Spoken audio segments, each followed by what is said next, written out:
संभाजीनगरच्या hotel विट्सची चौकशी होणार। मुख्यमंत्री देवेंद्र फडणवीस यांची विधान परिषदेत घोषणा। हॉटेल व्यवहारात मंत्री संजय शिरसाट यांच्या मुलाचा सहभाग असल्याचा अंबादास दानवेंचा आरोप। आपलं सरकार आल्यास लाडक्या बहिणींना 3100 रुपये देणार। काँग्रेस नेते नाना पटोलेंचं महिलांना आश्वासन। भाजप खासदार निशिकांत दुबे मराठी विरोधात बरळले। मराठी लोक आमच्या पैशांवर जगतात, मराठी लोकांना धरून मारू, दुबेंची धमकी।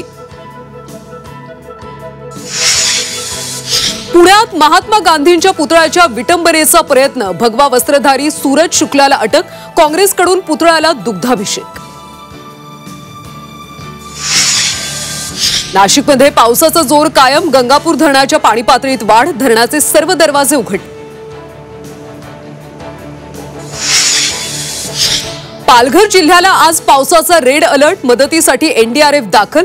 जीव धोक्यात घालून पाण्यातून प्रवास करू नये, प्रशासनाचं नागरिकांना आवाहन।